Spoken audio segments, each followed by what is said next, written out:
तो staff housing loan में सबसे पहले हम एलिजिबिलिटी देख लेते हैं। देखिए, अगर आप परमानेंट एम्प्लॉय हैं बैंक के, तो आपको 2 इयर्स हो जाने चाहिए। मतलब 2 इयर्स की अगर आपकी वो हो गई है सर्विस, देन ओनली आपको स्टाफ हाउसिंग लोन में आप अवेल कर सकते हो। ठीक है।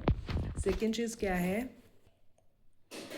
ठीक, सेकेंडली अगर सपोज आप एक्स सर्विसमैन थे और फिर आपकी बैंक में जॉब लगी, तो जो पास्ट वाला है वो भी आपका कंसिडर कर लिया जाएगा कि इतने ईयर ऑफ एक्सपीरियंस हो गया आपको, मतलब 2 ईयर होने चाहिए ना मिनिमम इसके लिए।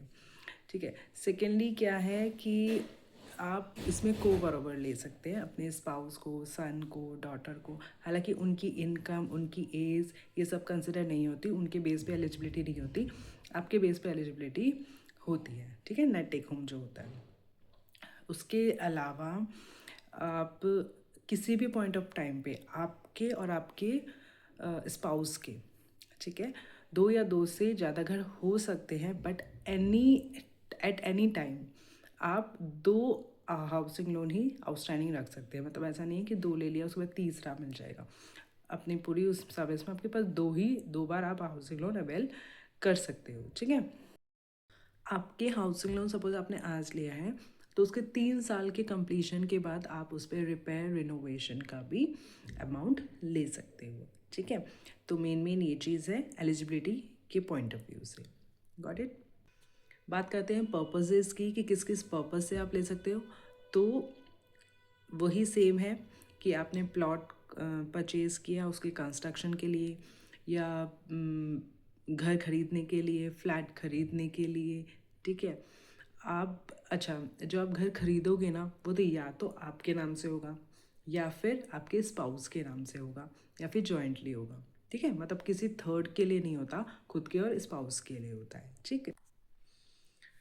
अगर आप टेक ओवर करवाना चाहें तो आप टेक ओवर भी करवा सकते हैं दूसरे बैंक से या फाइनेंशियल इंस्टीट्यूशन से, बट वही सारा सेम क्लॉज है जैसे नॉर्मल हाउसिंग लोन में होता है कि उसकी चेन क्लियर होनी चाहिए, कोई इशू नहीं होना चाहिए। ओके। इसका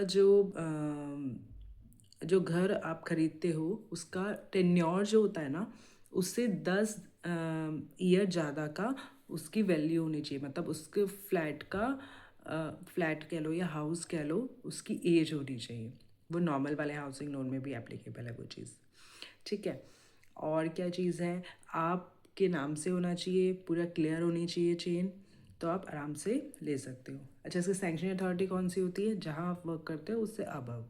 ठीक है। आप ब्रांच में वर्क करते हो तो branch head as a branch head हो तो आर ओ में वर्क करते हो तो जेड ओ में वर्क करते हो तो सेंट्रल ऑफिस, जो हायर अथॉरिटी होती है वो इसको देखती है और वही स्टाफ हाउसिंग लोन में करती है।